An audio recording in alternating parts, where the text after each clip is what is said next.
Alors, pour le montage du Golden Rocker, donc la première étape, ça va être de dévisser les deux petites vis en dessous, comme ça ici, de sorte à ce qu'il y ait une petite tension sur les vis, mais qu'on soit capable quand même de les visser, puis de les dévisser comme on veut. Donc, on veut juste une petite tension. Après ça, on va placer notre barre centrale sur les deux parties de jig. Il n'y a pas de devant, de derrière nécessairement. En fonction de la longueur des lames qu'on a à travailler. Dans le cas présent, si j'ai une lame par exemple de 17 pouces, je vais le placer sur un setup de 17 pouces.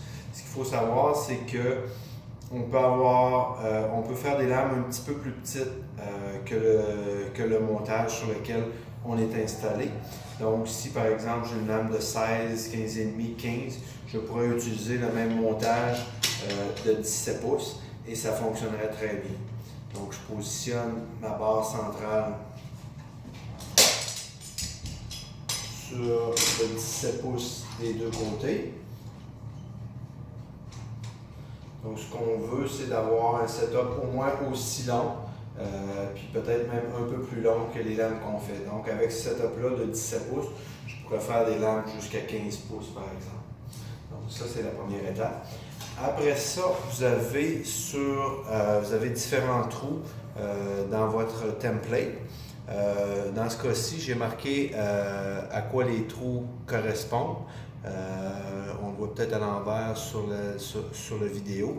Mais donc, le trou le plus loin, c'est 18 pouces, 17, 16, 15, 14, 13, 12. Donc, comme je suis sur un setup de 17 pouces, je vais être sur l'avant-dernier trou en arrière et même chose en avant. Après ça, on a deux côtés sur notre template. Dans ce cas-ci, j'ai le Nagano 1, bien sûr, qui est en haut, et le Nagano 2, qui est en dessous, ici. Faut savoir aussi que le petit trou représente le devant des templates, toujours. Donc, le mettre du même côté que le devant de notre lame.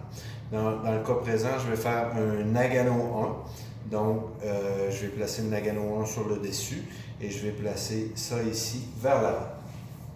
Donc, je dévisse mes petites vis au bout ici comme ça. Je vais approcher un petit peu pour qu'on voit bien. Au départ, je fais seulement positionner ma template dans la bonne ouverture. Et je repositionne mes petites vis.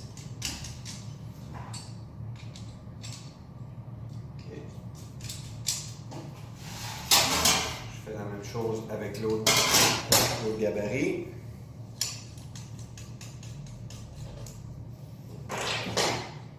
Même chose, donc là je veux le Nagano 1 sur le dessus, mais le petit point ici vers l'avant. Si j'étais sur le Nagano 2, je le retournerais de bord, mais mon petit point reste le devant de mon template. Donc Nagano 2, je m'installe comme ça. Je fais juste la positionner sans la serrer tout de suite.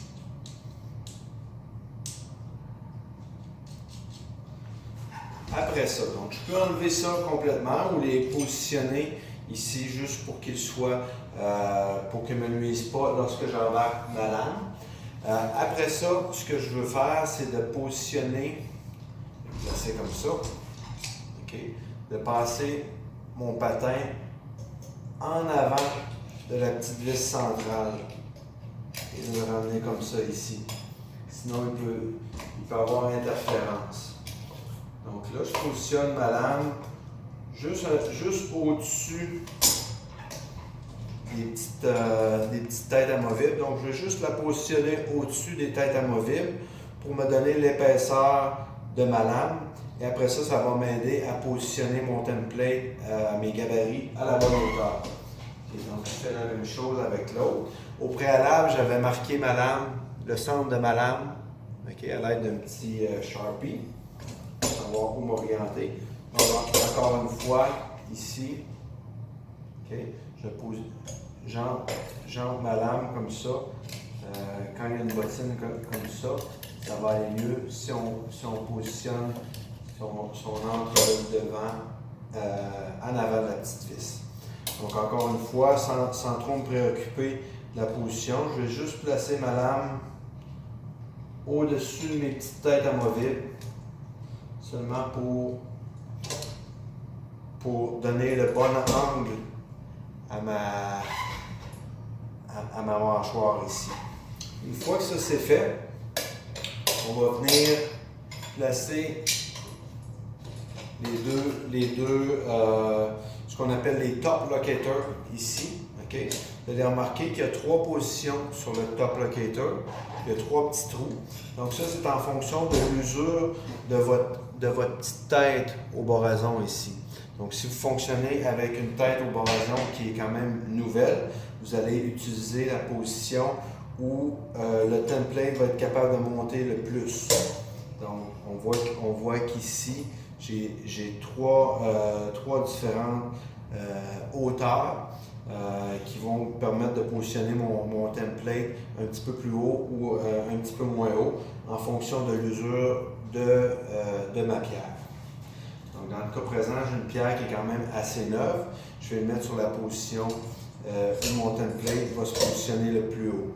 Après ça, je viens tenir mon gabarit comme ça et on vient serrer ça ici à la bonne hauteur. Okay. Si je veux être sûr que mon setup est encore plus solide, je peux utiliser des petites pinces comme ça puis venir redonner un petit coup à la fin. Mais normalement, je vais vérifier avant de faire ça que je suis exactement à la bonne hauteur. Après ça, ce que je vais faire, c'est que je viens dévisser mes deux petites vis ici. Je positionne ma lame, j'aligne ma petite marque du centre de la lame sur ma vis centrale. Donc j'accote sur mon top locator et je viens bien serrer ici. C'est pas obligé d'être quand même trop serré. Il faut que ce soit assez serré. Et après ça, je reviens dévisser ma petite vis centrale ici, qu'on appelle aussi l'anti-vibration. Okay? Donc je viens juste la coter, sans la serrer trop fort. Je fais la même chose de l'autre côté. Je vais positionner ma lame. Je resserre ça. Même chose avec les gabarits.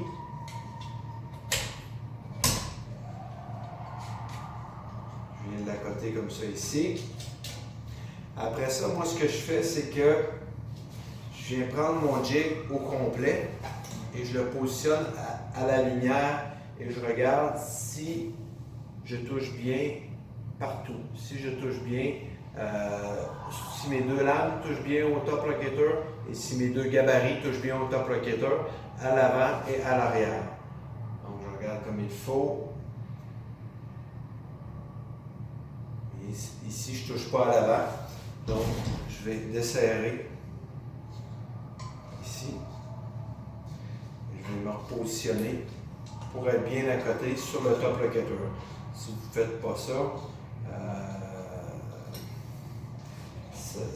vous allez vous rendre compte tout de suite que vous travaillez beaucoup un côté de lame, puis que l'autre côté ne touche pas. Donc, c'est vraiment important d'être bien à côté des deux côtés. Donc, on vérifie le tout. Si je suis bien à côté. Donc, là, mon setup de jig est fait. Après ça, ce qu'on veut, c'est d'embarquer notre petit outil rotatif sur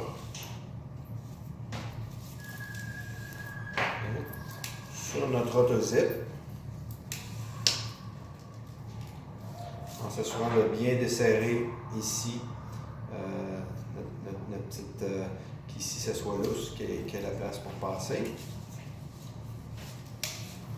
Okay. Donc je viens tourner jusqu'à ce que ça soit à côté. Et après ça,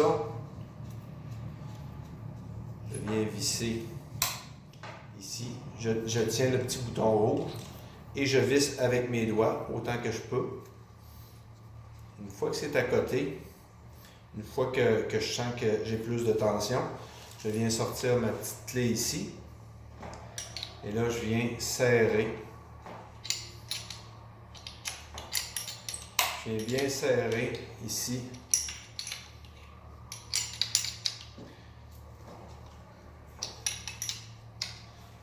Pour que ce soit très bien serré. Après ça, vous allez positionner la petite tête ici à l'aide d'une petite clé Allen. Au départ, elle va venir à part, donc il faut venir encore une fois tenir le petit bouton ici et venir la serrer en vous assurant d'avoir un petit washer, la tête au borason, venir avec un autre petit washer et venir resserrer ça ici en place. C'est bien d'avoir l'outil en place, bien serré ici. Comme ça va vous permettre de bien serrer votre tête.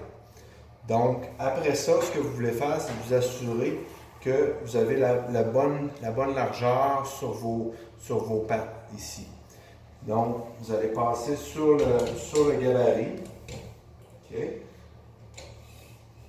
En vous assurant avec la petite vis ici que votre outil de coupe ne touche pas la lame. Okay. Là, ce qu'il faut faire, c'est de s'assurer qu'on n'a pas trop de jeu ici comme ça. Si vous avez trop de jeu, vous allez jouer avec les petits bras ici, en les serrant ou en les desserrant, en ajustant. Si vous entrez celui-là, en fin de compte, ça va resserrer sur le template. Ce qu'il faut, c'est que ça soit juste assez desserré pour que ça roule bien, mais que ça soit quand même assez serré pour pas qu'il y ait trop de jeu dedans. Donc là, moi, je l'avais préalablement bien placé. OK, j'ai pas trop de jeu, j'ai juste un petit jeu. Et après ça, on vient s'assurer de bien serrer les petites clés Allen ici. C'est important de les serrer une fois de temps en temps. Normalement, ça ne dévisse pas, mais ça peut être bon de les vérifier de temps à autre. Donc maintenant, vous êtes votre outil rotatif est prêt, votre jig est prêt. Vous enlevez